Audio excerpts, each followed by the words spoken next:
हाँ, तो बच्चों अर्थव्यवस्था का जो आपका पहला चैप्टर था अर्थव्यवस्था एवं इसके विकास का इतिहास, इसके पहले पार्ट का हम लोगों ने थ्योरी एक्सप्लेनेशन कर लिया था। पहले पार्ट में हम लोगों ने पढ़ा था अर्थव्यवस्था किसे कहते हैं, सबसे पहले जाना था। ये बहुत ही इंपॉर्टेंट मैंने बताया था, ये बहुत बार आपका ऑलरेडी क्वेश्चन पूछा हुआ है। 2013 में पूछा हुआ है, 2019 में पूछा हुआ है, 2020 में पूछा हुआ है, 2021 में पूछा हुआ है। देखिए लगातार ये प्रश्न आ रहा है और जो है 22 में नहीं पूछा है तो हो सकता है कि 23 में फिर आपका वो दोबारा ये प्रश्न आपका पूछ ले। ठीक है, तो आप लोग को इसको ध्यान में रखना है। उसके बाद हम लोगों ने जाना था किस प्रकार से अंग्रेज के शासनकाल और अंग्रेज के पहले मुगल काल सल्तनत काल में भारत को सोने की चिड़िया कहा जाता था। आर्थिक क्रिया क्या होती है, यानी कि जिससे हमको क्या प्राप्त होती है, आय प्राप्त होती है, ये सब के बारे में जाना था। उपनिवेश, उपनिवेशवाद, फूट डालो और शासन करो की नीति, ये सब पहले पार्ट में हम लोगों ने देखा था। अर्थव्यवस्था का मुख्य कार्य क्या क्या होता है बच्चों, ये सबको भी देखा था कि यानी कि अर्थव्यवस्था का मुख्य कार्य है वस्तु एवं सेवाओं का उत्पादन करना। उसके बाद फिर क्या, रोजगार का अवसर प्रदान करना, है ना। उसके बाद फिर जो दो मुख्य अर्थशास्त्री था, आर्थर लेविस और बनाउन साहब, तो इन दोनों के अनुसार अर्थव्यवस्था किसे कहते हैं, अर्थव्यवस्था की परिभाषित यानी कि परिभाषा को हम लोगों ने अच्छी तरह से समझा था। ठीक है, फिर उसके बाद हम लोगों ने भारत की अर्थव्यवस्था, भारतीय अर्थव्यवस्था का संरचना को जाना था। इसमें जो है 3 क्षेत्र में बांटा गया, 3 सेक्टर में बांटा गया, प्राथमिक क्षेत्र, द्वितीयक क्षेत्र, तृतीयक क्षेत्र। प्राथमिक क्षेत्र के अंतर्गत हम लोगों ने जाना था कृषि क्षेत्र, द्वितीयक क्षेत्र को औद्योगिक और तृतीय क्षेत्र को आपका सेवा क्षेत्र यानी कि सर्विस सेक्टर कहा जाता है। ठीक है, ये आपका प्रश्न जो है बहुत बार पूछा हुआ है, यानी कि संरचना क्षेत्र से 2015 में ये आपका ऑलरेडी क्वेश्चन आपका आया हुआ है बच्चों। ठीक है, यानी कि प्राथमिक क्षेत्र, द्वितीयक क्षेत्र, तृतीयक क्षेत्र, ये आपका 4 नंबरिया में क्वेश्चन पूछा हुआ था आपका दीर्घ में। ठीक है, उसके बाद फिर हम लोगों ने जाना था बच्चों अर्थव्यवस्था के प्रकार यानी कि टाइप्स ऑफ इकोनॉमी, किस प्रकार से जो है पूरे विश्व में अर्थव्यवस्था के प्रकार पाया जाता है। तो मुख्य रूप से हम लोग जाने थे बच्चों वहाँ पर कि पूंजीवादी, समाजवादी और मिश्रित अर्थव्यवस्था, यानी कि 3 प्रकार की अर्थव्यवस्था पूरे विश्व में आप अभी जो है प्रचलित है। तो पूंजीवादी अर्थव्यवस्था के हम लोग अंतर्गत हम लोग जाना था अमेरिका, जापान और ऑस्ट्रेलिया जैसे विकसित देश यहाँ पर आते हैं। और जो है पूंजीवादी अर्थव्यवस्था किसे कहते हैं, ये आपका ऑलरेडी क्वेश्चन 2017 में पूछा हुआ है बच्चों। ठीक है, तो 4-5 साल से ये प्रश्न आपका नहीं पूछा है, तो हो सकता है कि आपका आने वाला साल पूछ ले। ठीक है, उसके बाद जाना था हम लोगों ने समाजवादी अर्थव्यवस्था, जिसके अंतर्गत आपका चीन और क्यूबा जैसा देश आता है। उसके बाद हम लोगों ने लास्ट में जाना था तीसरा मिश्रित अर्थव्यवस्था यानी कि मिक्स्ड इकोनॉमी, जिसके अंतर्गत हमारा महान देश भारत आता है। तो मिश्रित अर्थव्यवस्था से आप क्या समझते हैं, ये क्वेश्चन आपका जो है 2 बार पूछा हुआ है बच्चों। 2016 में एक बार पूछा हुआ था और ये आपका 2022 यानी कि आपका पिछला साल यानी कि इसी बार आपका पूछा हुआ है। ठीक है, तो 100% ये मिश्रित अर्थव्यवस्था दोबारा और आने वाला नहीं है। ठीक है, तो इसलिए इस प्रकार से आप लोग को थोड़ा सा स्मार्ट स्टडी के साथ अध्ययन करना है, पढ़ना है। ठीक है, ताकि पता चले कि कौन सा क्वेश्चन आएगा भी और कौन सा नहीं आने की संभावना है। आज हम लोग बात करेंगे आज के टॉपिक में मुख्य रूप से आर्थिक विकास, अर्थव्यवस्था का विकास के बारे में, यानी आर्थिक विकास, मौद्रिक विकास, समावेशी विकास, सतत विकास, आर्थिक वृद्धि किसे कहते हैं, आर्थिक प्रगति किसे कहते हैं, ये सब के बारे में जानेंगे। फिर उसके बाद जो है आर्थिक नियोजन से आप क्या समझते हैं, भारत में नियोजन का मुख्य उद्देश्य क्या है, राष्ट्रीय विकास परिषद के बारे में जानेंगे। फिर उसके बाद हम लोग वस्तु विनिमय प्रणाली, मौद्रिक प्रणाली, बैंकिंग प्रणाली, कोर बैंकिंग प्रणाली, ATM, debit card, credit card, ये सारा चीज़ जितनी भी आपका मेन टॉपिक है बच्चों, आज आपका यहाँ से जो है क्लियर हो जाएगा। और सबसे ज़्यादा इंपॉर्टेंट चैप्टर ही आपका, मैंने बताया था आपको इकोनॉमिक्स में ये बहुत ही इंपॉर्टेंट प्रश्न ये चैप्टर है आपका बच्चों। यहाँ से बहुत बार यानी कि लगभग हर साल यहाँ से आपका प्रश्न रहता है। ठीक है, कोई भी प्रश्न आपका नहीं छूटेगा। जब ऑब्जेक्टिव और शॉर्ट लॉन्ग क्वेश्चन वहाँ पर हम लोग सॉल्यूशन करेंगे बच्चों, तो वहाँ पर मैं बता दूंगा कि कौन कौन सा प्रश्न आपका आने वाला है। आइए स्टार्ट करते हैं आज के टॉपिक को। तो आज हम लोग बात करेंगे अर्थव्यवस्था का विकास। तो पहला है आपका आर्थिक विकास और दूसरा आपका मौद्रिक विकास। तो सबसे पहले हम लोग आर्थिक विकास को देखेंगे, उसके बाद मौद्रिक विकास। तो आइए देखते हैं आर्थिक विकास। तो आर्थिक विकास क्या है बच्चों, जब किसी भी राष्ट्र का क्या होगा, किसी भी राष्ट्र के अर्थव्यवस्था के ढांचे में बदलाव होगा तो वहाँ पर क्या होगा बच्चों, उसके परिवर्तन से अर्थव्यवस्था का क्या होगा, विकास होगा। जब विकास होगा तो 100% वहाँ की जो प्रति व्यक्ति आय है, उससे प्रति व्यक्ति आय यानी कि पर कैपिटा इनकम, उसकी क्या होगी बच्चों, प्रति व्यक्ति आय में वृद्धि होगी, जिससे वो देश जो है अगर विकासशील की श्रेणी में है, विकासशील देशों की श्रेणी में है, तो वो किस में आ जाएगा, आपका विकसित देशों की श्रेणी में आ जाएगा। ये आवश्यक रूप से क्या है, परिवर्तन की प्रक्रिया है, जिससे अर्थव्यवस्था के ढांचे में बदलाव होते हैं। इसी के चलते प्रति व्यक्ति वास्तविक आय में क्या होती है बच्चों, बदलाव आती है यानी कि बदलती है। आर्थिक विकास का जो है मुख्य उद्देश्य क्या है, तो इसका मुख्य उद्देश्य अर्थव्यवस्था के समस्त क्षेत्र में उत्पादकता का ऊंचा स्तर प्राप्त करना, इसके लिए विकास प्रक्रिया को क्या करना, गतिशील प्रदान करना। ठीक है, तो ये जो है मुख्य रूप से ऑलरेडी आपका क्वेश्चन पूछा हुआ है कि आर्थिक विकास क्या है, इससे आप क्या समझते हैं। ये आपका 2012 और 2014 2 बार ये आपका प्रश्न पूछा हुआ है। ठीक है, इसलिए आपको ये ध्यान रखना है बच्चों। ठीक है, तो मुख्य रूप से क्या है, हम लोगों ने यहाँ पर क्या समझा कि आर्थिक विकास का जो मुख्य उद्देश्य है, उच्च स्तर के उत्पादन यानी कि उच्च स्तर का उत्पादकता को प्राप्त करना और उसके लिए क्या करना, विकास की प्रक्रिया को गतिशील करना। अब बात आ रही है समावेशी विकास यानी कि इंक्लूसिव ग्रोथ।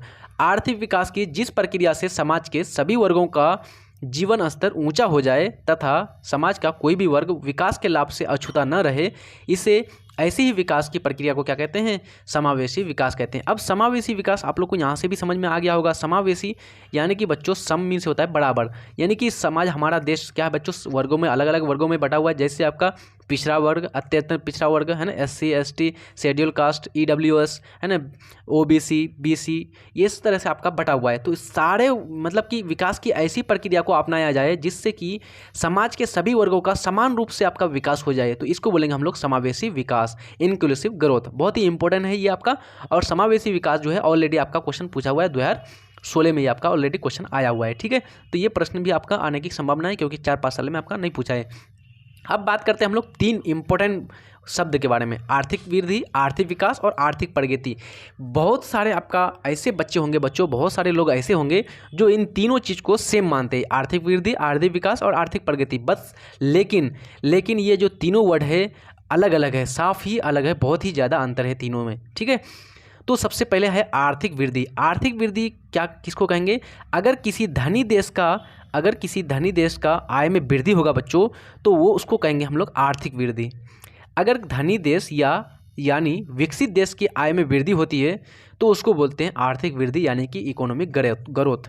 अब दूसरी बात है आर्थिक विकास किसको बोलेंगे? तो आर्थिक विकास बोलेंगे अगर कोई विकासशील देश है बच्चों, जैसे आपका भारत, जैसे आपका पाकिस्तान, बांग्लादेश, भूटान, नेपाल, ये सब किस देश के अंतर्गत आता है? ये आपका विकासशील में आता है। अगर किसी भी विकासशील देश का क्या होगा? आय बढ़ेगा, तो उसको बोलेंगे आर्थिक विकास। ठीक है बच्चों, देखिए जैसे किसी भी निर्धन यानी गरीब या विकासशील देश में आय बढ़ता है तो इसको बोलते हैं इकोनॉमिक डेवलपमेंट, आर्थिक विकास। लेकिन आर्थिक प्रगति किसको बोलेंगे? तो इसको सम्मिलित रूप से आर्थिक प्रगति बोलेंगे। आर्थिक वृद्धि और आर्थिक विकास को सम्मिलित रूप से क्या कहते हैं? आर्थिक प्रगति कहते हैं। आया समझ में बच्चों? चलिए, प्रोफेसर लेविस साहब है, इसके अनुसार क्या है? तो प्रोफेसर लेविस साहब कहते हैं कि ये जो तीनों शब्द है आर्थिक विकास, आर्थिक वृद्धि और आर्थिक प्रगति, ये तीनों व्यवहार में एक ही जैसा है, समझा जाता है। यानी कि बहुत सारे लोग ऐसे हैं बच्चों इसको एक ही जैसा मानते हैं, लेकिन तीनों में क्या है बच्चों? बहुत ही बड़ा अंतर है। ठीक है, और ये आपका प्रश्न बहुत ही इंपॉर्टेंट है, आर्थिक विकास और आर्थिक वृद्धि में क्या अंतर है? ये ऑलरेडी आपका क्वेश्चन जो है 4 नंबरिया में ऑलरेडी क्वेश्चन पूछा हुआ है बच्चों, 2012 और 2014 में पूछा हुआ है। ये प्रश्न आपका 2 बार पूछा हुआ है, इसलिए आप लोग इसको नोट डाउन कर लीजिए अपने कॉपी में या फिर आप लोग जल्दी से स्क्रीनशॉट खींच लीजिए। अब बात करते हैं हम लोग सतत विकास के बारे में, सस्टेनेबल डेवलपमेंट। अब सतत मीन्स होता है क्या होता है बच्चों? तो सतत एक हिंदी शब्द है, इसका मीनिंग होता है लगातार, यानी कि टिकाऊ बना रहे, कंसिस्टेंसी। तो सतत विकास किसको बोलेंगे? ऐसा विकास जो लगातार बना रहे, जो क्या हो? टिकाऊ हो, जो क्या हो? लगातार, मतलब कि भविष्य के लिए आने वाली पीढ़ी तक लगातार विकास की क्रिया को जारी रखे, इसको बोलेंगे सतत विकास। आया समझ में? ऐसा विकास जो लगातार चलता रहे, जो टिकाऊ बना रहे, जिसमें न केवल वर्तमान पीढ़ी बल्कि आने वाली पीढ़ी के विकास को भी ध्यान में रखा जाए, उसी क्या कहते हैं? सतत विकास कहते हैं। जल्दी से इंपॉर्टेंट VVI मार दीजिए, ये आपका ऑलरेडी बहुत ही इंपॉर्टेंट प्रश्न है, 2 बार पूछा हुआ है आपका, 2021 में भी पूछा हुआ है, 2022 में भी पूछा है, इसलिए आपको ध्यान रखना है। लेकिन 100% है, 2 बार लगातार पूछा हुआ है ऑलरेडी, इस बार भी पूछा हुआ है, तो ये प्रश्न आने की संभावना नहीं के बराबर है। आगे बात करते हैं हम लोग आर्थिक नियोजन, इकोनॉमिक प्लानिंग किसको बोलेंगे? तो एक समयबद्ध कार्यक्रम के अंतर्गत पूर्व निर्धारित सामाजिक एवं आर्थिक उद्देश्यों की प्राप्ति के लिए अर्थव्यवस्था में उपलब्ध संसाधनों का नियोजित समन्वय एवं उपयोग करना ही क्या कहलाता है? आर्थिक नियोजन कहलाता है। बहुत ही इंपॉर्टेंट है बच्चों, बहुत ही इंपॉर्टेंट है। मैं VVI बोल रहा हूँ, इसलिए आप लोग जल्दी से इसको नोट डाउन कर लीजिए, आर्थिक नियोजन को। ठीक है, ये ऑलरेडी आपका बहुत बार पूछा हुआ। अगर हमको कोई बोलेगा कि सबसे ज़्यादा इस चैप्टर में कौन सा प्रश्न पूछा हुआ है, तो सबसे ज़्यादा आपका प्रश्न यही पूछा हुआ है, आर्थिक नियोजन से आप क्या समझते हैं। ये प्रश्न जो है 2016 में पूछा हुआ है, 2018 में पूछा हुआ है, 2021 में पूछा हुआ है, 2022 में पूछा हुआ है। 22 का, यहाँ तक कि 22 का फर्स्ट सिटिंग में भी पूछ लिया था, 22 का सेकंड सिटिंग में भी पूछ लिया था, इसलिए ये प्रश्न आपका बहुत ही इंपॉर्टेंट है बच्चों, इसलिए आप इसको ध्यान रखेगा। अब हम लोग सबसे पहले समझते हैं आर्थिक नियोजन होता क्या है। यानी कि एक फिक्स टाइम कर देते हैं, जैसे आपका 4 से 5 साल, जैसे बच्चों आप लोग अभी मैट्रिक में पढ़ रहे हैं, 10 क्लास में पढ़ रहे हैं, तो आप लोग क्या फिक्स कर दिए अभी कि मुझे जो है अगले 6 साल के बाद मुझे जो है IAS बन जाना है, मुझे जो है डॉक्टर बन जाना है, मुझे एक वकील बनना है, मुझे एक पायलट बनना है, इस प्रकार से आप लोग फिक्स कर दिए। तो ये आप लोगों ने क्या कर दिया, 6 साल के अंतर्गत टारगेट फिक्स कर दिया, तो आप इस 6 साल में क्या करेंगे बच्चों, अपना 100% देंगे, खूब मेहनत करेंगे, 100% दिन रात देंगे। तो ये जो दिन रात मेहनत करके अगर 6 साल बाद IAS बन गए बच्चों, उस एम को आपने प्राप्त कर लिया, तो ये कहलाएगा आपने क्या किया, एक निर्धारित समय में अपने आवश्यकता को पूर्ति करने, यानी कि आपने क्या किया बच्चों, ऊंचाई को प्राप्त कर लिया, अपने उद्देश्य को प्राप्त कर लिया। तो इसके लिए इसी प्रकार से कोई भी एक देश होता है, जैसे मान लीजिए भारत, तो ये क्या करता है बच्चों, हमको क्या क्या करना है अगले 5 साल में, इसके लिए एक नियोजन करता है, यानी कि अपना योजना बनाता है बच्चों कि 5 साल में जैसे रोडों का विकास करना है, सड़कों का विकास करना है, IIT कॉलेज बनाना है, डॉक्टरों के लिए कॉलेज बनाना है, मुख्य रूप से इतने जहाज लाने हैं, इतने मिसाइल लाने हैं अपने भारत में। तो इस प्रकार से ये हो जाएगा। तो इसके अंतर्गत 5 साल में ये सारे कार्य करने हैं, तो इसको बुलाएंगे हम लोग आर्थिक नियोजन। ठीक है, बहुत ही इंपॉर्टेंट है, इसको आप लोग ध्यान रखिएगा। भारत में योजना आयोग का गठन 15 मार्च 1950 में हुआ था, यानी कि योजना आयोग जो आपका आर्थिक नियोजन है बच्चों, योजना आयोग, तो उसका जो गठन हुआ था 15 मार्च 1950 को हुआ था। याद रहेगा आपको, 1950, 26 जनवरी 1950 को हमारा संविधान लागू हुआ था। उसी साल हम लोगों का क्या, योजना आयोग का गठन हुआ था। इस प्रकार से आप लोग कोरिलेट करके थोड़ा सा संबंधित बना करके आप लोग याद रखेंगे। आयोग के अध्यक्ष भारत के प्रधान होते हैं, यानी जो योजना आयोग है बच्चों, इसका जो प्रधान होता है वो कौन होता है, आपका भारत का प्रधान होता है। भारत का प्रधान कौन है, तो भारत का प्रधानमंत्री होता है। ये ऑब्जेक्टिव बहुत ही इंपॉर्टेंट है, इसलिए आप लोग इसको ध्यान रखिएगा कि योजना आयोग का प्रधान कौन होता है, भारत का प्रधानमंत्री, प्राइम मिनिस्टर। भारत में आर्थिक विकास का श्रेय नियोजन को दिया था, यानी कि भारत में जो आपका आर्थिक विकास, जितना भी आपका विकास हुआ है भारत में, उसका अगर श्रेय किसी को जाएगा तो वो किसको जाएगा बच्चों, वो आपको जाएगा योजना आयोग, यानी कि आपका नियोजन। आया समझ में। चलिए, भारत में नियोजन जो है बच्चों स्टार्ट हुआ था मुख्य रूप से 1951 से। योजना आयोग का गठन 1950 में हुआ, और जो है नियोजन कब से शुरू हुआ, 1951 से। तो 5 साल का यहाँ पर जो है फिक्स काला अवधि बना दिया गया बच्चों, 5 साल करके। तो पहला पंचवर्षीय योजना, इसको बुलाया था पंचवर्षीय योजना के नाम से जाना जाता है। तो पहला जो पंचवर्षीय योजना था वो आपका 1951 से 1956, दूसरा 1956 से 1961, तीसरा 1961 से 1966, उसी प्रकार से 66 से 71, और लगातार चलते रह रहा है बच्चों।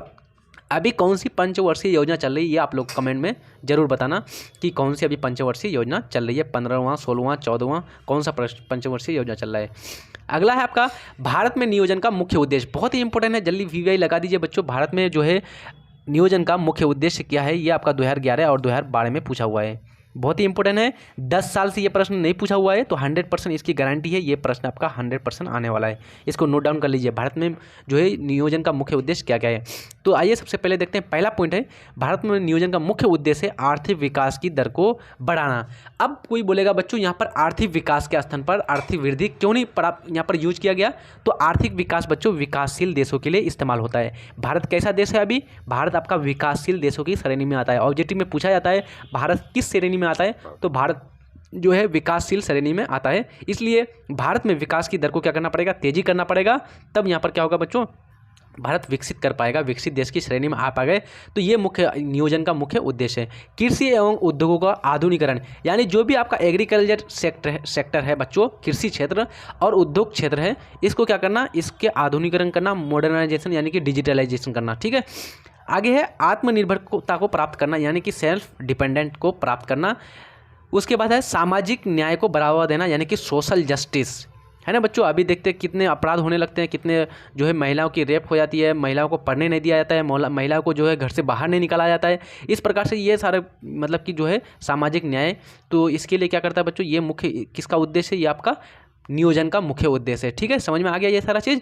चलिए आगे बढ़ते हैं। अब हम लोग बात करते हैं राष्ट्रीय विकास परिषद, यानी कि आपका नेशनल डेवलपमेंट काउंसिल, DNC। राष्ट्रीय विकास परिषद जो है, भारत में राष्ट्रीय विकास परिषद का गठन 6 अगस्त 1952 को हुआ था। तो इस चैप्टर में आपका एक तिथि पहले आ गया, ये दूसरा तिथि आया था। पहला तिथि क्या आया था कि भारत में जो है नियोजन जो अर्थ है बच्चों, नियोजन आयोग का जो आपका प्लानिंग कमीशन था, इसका गठन कब हुआ था, तो 15 मार्च 1950 में हुआ था, 15 मार्च 1950 में हुआ था। और ये दूसरा आपका तिथि आया कि भारत में राष्ट्रीय विकास परिषद का गठन जो है 6 अगस्त 1952 को हुआ था। आया समझ में कुछ। चलिए आगे बढ़ते हैं। इसका गठन आर्थिक नियोजन हेतु राज्य सरकार तथा योजना आयोग के बीच तालमेल तथा सहयोग का वातावरण बनाने के लिए किया गया था। यानी कि राष्ट्रीय विकास परिषद का जो गठन किया गया था, मुख्य रूप से इसका गठन किया गया था राज्य सरकार और योजना आयोग के बीच क्या हो जाए, तालमेल अच्छी तरह से स्थापित हो जाए, वातावरण शांति का वातावरण बना रहे, इसके लिए इसका गठन किया गया था। इसमें सभी राज्यों के क्या होते हैं, मुख्यमंत्री इसके सदस्य होते हैं। यानी कि जो है आपका राष्ट्रीय विकास परिषद का जो सदस्य होता है बच्चों, इसका सदस्य कौन होता है, तो मुख्य रूप से प्रत्येक राज्य का आपका मुख्यमंत्री होता है। लेकिन योजना आयोग का जो प्रधान होता है बच्चों, वो कौन होता है, आपका प्रधानमंत्री होता है। आगे है, प्रत्येक पंचवर्षीय योजना आयोग बनाने का कार्य योजना आयोग का है। यानी कि जितना भी पंचवर्षीय योजना बनती है, इसका कार्य जो है बच्चों किसका है, पंचवर्षीय योजना बनाने का कार्य योजना आयोग का है। और अंत में ये राष्ट्रीय विकास परिषद द्वारा अनुमोदित होती है। यानी कि और लास्ट में इसको देखा जाता है बच्चों, इसको निरीक्षण करता है कौन, राष्ट्रीय विकास परिषद, जिसका गठन कब हुआ था, 6 अगस्त 1952 ईस्वी को। आइए अब हम लोग बात करते हैं मौद्रिक विकास की प्रणाली, मौद्रिक विकास प्रणाली के बारे में। तो इसमें हम लोग सबसे पहले जानते हैं वस्तु विनिमय प्रणाली। वस्तु विनिमय, विनिमय मीन्स होता है बच्चों लेन देन, विनिमय मीन्स होता है लेन देन, और वस्तु मीन्स वस्तु चीज। तो वस्तु के आदान प्रदान से वस्तुओं का क्या करना, अपनी आवश्यकता को पूर्ति करना, क्या कहलाता है, वस्तु विनिमय प्रणाली कहलाता है। जब मुद्रा नहीं था, जब मुद्रा का विकास नहीं हुआ था बच्चों, तो लोग क्या करते थे, वस्तु से वस्तु का लेन देन कर अपनी आवश्यकता को पूर्ति करते थे। अर्थव्यवस्था की उस प्रणाली को ही वस्तु विनिमय प्रणाली कहते हैं। जैसे मुझे मान लीजिए चावल की ज़रूरत है, मेरे घर में चावल नहीं है, लेकिन मेरे पास बहुत सारे प्याज है, तो मैंने क्या किया, मैं ऐसे आदमी को ढूंढा जिसके पास चावल है, तो उसके पास गया, मैं बोला कि आप प्याज ले लो और मुझे चावल दे दो। तो इन्होंने मुझे चावल दे दिया और उन्होंने अपना ये क्या ले लिया, मुझसे प्याज ले लिया। तो इस प्रकार से एक वस्तु के बदले दूसरे वस्तु का आदान प्रदान किया, तो ये कहलाता है वस्तु विनिमय प्रणाली। इसकी बहुत सारी कठिनाइयाँ भी बहुत थी बच्चों, और मैंने पहले पार्ट में बताया था इसकी क्या क्या कठिनाइयाँ थी। आया समझ में। चले आगे बढ़ते हैं। अब हम लोग जो है ये अवस्था आर्थिक विकास की प्रारंभिक अवस्था थी। उस वक्त मनुष्य की संख्या तथा आवश्यकता दोनों ही कम थी। ये करना क्या था बच्चों, संभव था। ये वस्तु विनिमय प्रणाली जो स्टार्टिंग हुआ था, उस समय जो है जनसंख्या पॉपुलेशन बहुत ही कम थी बच्चों, और जब जनसंख्या कम थी तो आवश्यकता भी क्या थी, बहुत ही कम थी, है ना। जब आवश्यकता कम होगी तो वहाँ पर क्या होगा, ये करना संभव भी हो जाएगा। और ये स्टार्टिंग हुआ था बच्चों, ये चल रहा था लगभग ऋग्वैदिक काल, यानी कि आज से लगभग 3000-4000 साल पहले की बात है। अब हम लोग बात करते हैं मौद्रिक प्रणाली। तो मौद्रिक प्रणाली मतलब मुद्रा से वस्तुओं का आदान प्रदान करना। यानी किसी को मुद्रा दिए और हमने क्या किया, खाने का कोई सामान खरीद लिया, किसी को मुद्रा दिए हमने सेवा खरीद लिया, है ना। तो इस प्रकार से मुद्रा के आदान प्रदान से वस्तुओं का अपनी आवश्यकता को पूर्ति करना क्या कहलाता है, मौद्रिक प्रणाली कहलाता है। मुद्रा से वस्तुओं एवं सेवाओं का विनिमय यानी आदान प्रदान, इस अवस्था को मौद्रिक प्रणाली कहते हैं। अब बात करते हैं बैंकिंग प्रणाली किसको कहते हैं। तो बैंकिंग प्रणाली कहते हैं बच्चों, बैंक के माध्यम से चेक के द्वारा विनिमय की क्रिया को संपादित करना बैंकिंग प्रणाली कहलाता है। यानी कि बैंक के माध्यम से बच्चों कोई भी आदमी क्या करता है, चेक के माध्यम से रुपया मुद्रा का क्या करना, विनिमय करना क्या कहलाता है, संपादन करना बैंकिंग प्रणाली कहलाता है। कोर बैंकिंग प्रणाली किसको कहेंगे, तो जब कोई मान लीजिए बच्चों कोई आदमी है, मान लीजिए एक आदमी है जो भारत में है और एक कोई दूसरा आदमी आपका अमेरिका में है, और ये बहुत ज़्यादा रुपया कमाता है, वहाँ पर इनकम है इसका, तो ये अमेरिका से क्या किया, तुरंत गया बैंक और वहाँ से इनका ट्रांसफ़र कर दिया 50,000 रुपये। तो तुरंत एक स्थान से दूसरे स्थान जबकि दूरी कितनी है बच्चों, बहुत ही ज़्यादा दूरी है। भारत से पाकिस्तान की दूरी लगभग 5-6 हज़ार किलोमीटर, इतना से भी ज़्यादा होगा बच्चों, लेकिन जो है तुरंत आपका रुपया पहुंच जाता है आपके पास। तो ये हो जाता है, इसको कहते हैं कोर बैंकिंग प्रणाली। जब एक व्यक्ति एक स्थान से दूसरे स्थान तक बिना देर के हुए बैंक के माध्यम से पैसे का लेन देन करता है, तो इसको बोलते हैं कोर बैंकिंग प्रणाली। एटीएम के बारे में जान लेते हैं। तो एटीएम किसको बोलते हैं, एटीएम बोलते हैं ऑटोमेटिक टेलर मशीन। अब बहुत सारे बच्चों क्या करते हैं बच्चों, लिखने के समय ऑटोमेटिक टेलर मशीन को टेलर की जगह TAILOR कर देता है, जो कि गलत होता है। टेलर का वो अर्थ हो जाएगा दर्जी, जबकि यहाँ पर क्या है बच्चों, ऑटोमेटिक टेलर मशीन। यानी कि एक ऐसा मशीन होता है बच्चों जिसमें आपके पास एक ATM कार्ड होता है, यानी कि प्लास्टिक का, उसमें क्या होता है बच्चों, चिप्स होता है, इसमें एक 16 डिजिट का एक नंबर होता है। इसको लेकर के आप ATM मशीन में जाते हैं और जाकर के क्या करते हैं बच्चों, उसमें डालते हैं। जैसे ही डालते हैं, मान लीजिए आपको रुपया की ज़रूरत है 10,000, तो आपने वहाँ पर 10,000 रुपया लिख दिया, तो तुरंत आपको प्राप्त हो जाता है बच्चों। तो इस प्रकार से ये क्या कहलाता है, आपका ATM कहलाता है। जब एक व्यक्ति प्लास्टिक के यांत्रिकी संकेत यानी एक प्लास्टिक कार्ड के माध्यम से उस कार्ड पर अंकित सूक्ष्म संकेत के माध्यम से किसी भी वक्त पैसे निकाल सकता है, यानी कि पूरे 24 घंटा ये क्या होता है बच्चों, सेवा देता है, तो उसी को कहते हैं ATM। अब डेबिट कार्ड किसको बोलेंगे, डेबिट कार्ड बैंक द्वारा दिया गया प्लास्टिक का एक ऐसा कार्ड जिसके द्वारा खाताधारी यानी कि जो अकाउंट होल्डर होता है वो अपनी जमा राशि उपयोग कर सकता है। यानी कि बच्चों ये आपका जो मुख्य रूप से डेबिट कार्ड होता है ये बैंक के द्वारा दिया जाता है। अब ये बैंक के द्वारा क्यों दिया जाता है, तो ये आपको इसलिए दिया जाता है ताकि आप क्या करें, अपने इस डेबिट कार्ड के माध्यम से आपके खाते में जो भी आपका रुपया है आसानी से इसका उपयोग कर सके। कहीं पर मान लीजिए शॉपिंग करने के लिए गए, 10,000 का शॉपिंग किए, तो आसानी से उसको डेबिट कार्ड पकड़ाया और तुरंत वो वहाँ से आपने ट्रांसफ़र कर दिया। उसी प्रकार से आपका है क्रेडिट कार्ड। क्रेडिट मीन्स होता है बच्चों जमा, क्रेडिट मीन्स होता है जमा। तो क्रेडिट अगर बोले क्रेडिट बैलेंस यानी कि जमा राशि है ना, तो क्रेडिट कार्ड ये भी एक कार्ड होगा जो बैंक के द्वारा दिया जाएगा। लेकिन यहाँ पर क्या होगा बच्चों, इस कार्ड के माध्यम से आप बैंक में जाकर के अपने रुपया को आसानी से जमा कर सकते हैं। बैंक के द्वारा दिया गया प्लास्टिक का एक ऐसा कार्ड जिसके माध्यम से क्या कर सकते हैं आप, जिसके माध्यम से कोई भी खाताधारी अपने अकाउंट में रुपया जमा करता है, तो इसको बोलते हैं क्रेडिट कार्ड। ठीक है बच्चों, यहाँ पर थोड़ा सा एक आध को लाइन छूट गया है तो कोई दिक्कत नहीं है, मैं यहाँ पर बता दिया, आप लोग दोहरा करके लिख लीजिएगा। ठीक है, आज का हम लोग टॉपिक बच्चों यहीं तक समाप्त करते हैं, क्योंकि नेक्स्ट टॉपिक थोड़ा सा है अलग सा, थोड़ा आर्थिक विकास की माप एवं सूचकांक, बहुत ही इंपॉर्टेंट टॉपिक है वो भी बच्चों, और बहुत बार पूछा हुआ है, इसलिए हम लोग बात उसको नेक्स्ट पार्ट में हम लोग बात करेंगे। आई थिंक यहाँ तक आप लोगों को सारा चीज़ अच्छी तरह से समझ में आ गया होगा, किसी भी प्रकार की समस्या नहीं रही होगी। जो भी चैनल में आपका नए हैं बच्चों, सब्सक्राइब कर दीजिए और जो है अपने दोस्त यार को शेयर कर दीजिए, चाहे वो 9th में हो चाहे वो 10th में हो। अगर 9th में है उसको भी भेज दीजिए, 10th में तो उसको तो भेजना ही भेजना है बच्चों, क्योंकि यहाँ पर जो है 9 10 दोनों को पढ़ाया जाता है। ठीक है, मिलते हैं नेक्स्ट वीडियो में, तब तक के लिए जय हिंद, धन्यवाद।